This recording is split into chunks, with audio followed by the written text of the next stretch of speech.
विधानसभा चुनाव से ठीक पहले मुफ्त की रेवड़ी बांटने जैसी घोषणाओं और योजनाओं पर सुप्रीम कोर्ट ने केंद्र सरकार, चुनाव आयोग, राजस्थान और मध्य प्रदेश सरकार को नोटिस जारी किया है। चीफ जस्टिस डीवाई चंद्रचूड़ की कोर्ट ने इनसे 4 हफ्तों में जवाब मांगा है। केंद्र सरकार ने अश्विनी से सहमति जताते हुए सुप्रीम कोर्ट से फ्रीबीज की परिभाषा तय करने की अपील की।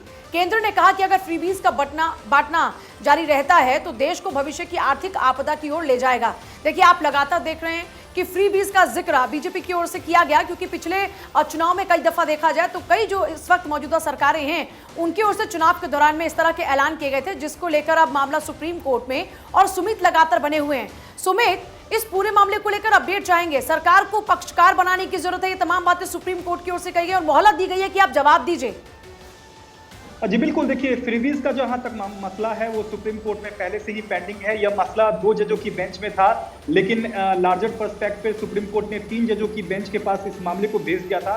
लेकिन आज बीएल जैन के नाम से एक याचिकाकर्ता ने याचिका लगाई थी और कहा था कि आगामी चुनाव से पहले मध्य प्रदेश और राजस्थान में जो मुख्यमंत्री हैं वो चुनावी वायदे कर रहे हैं और यहाँ तक कि टैक्स पेयर का जो पैसा है उसको एक तरह से इस्तेमाल किया जा रहा है। वोट की राजनीति यहाँ की जा रही है, लिहाजा इस पर रोक लगनी चाहिए। लार्जर पर्सपेक्ट में एक गाइडलाइन बनाने की मांग की गई थी, जिस पर सुप्रीम कोर्ट ने मध्य प्रदेश, राजस्थान सरकार के अलावा चुनाव आयोग और केंद्र सरकार को नोटिस जारी कर 4 हफ्ते में जवाब मांगा है, क्योंकि मेन मामला सुप्रीम कोर्ट में पहले से ही लंबित है। बिल्कुल, 4 हफ्ते का वक्त दिया गया। सुमित, आप बने रहिए। तमाम राज्य सरकारों से जवाब तलब किया है सुप्रीम कोर्ट ने। याचिकाकर्ता बीएल जैन का कहना था कि चुनावी लाभ की योजनाओं से लोगों पर बोझ पड़ता है।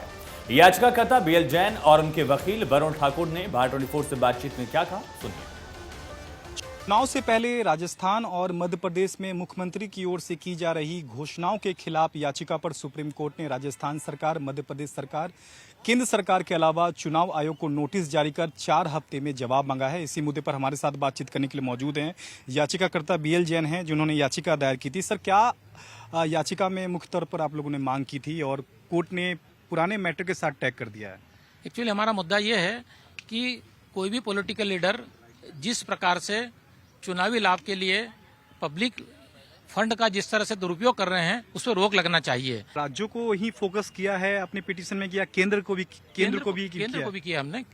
किया हमने। और हमारा यह कहना है कि मध्य प्रदेश शासन की वित्तीय हालत इतनी जर्जर हो चुकी है कि 2023-24 का बजट 314,000 करोड़ का है, जबकि वर्तमान में मध्य प्रदेश शासन को 385,000 करोड़ की देनदारी है।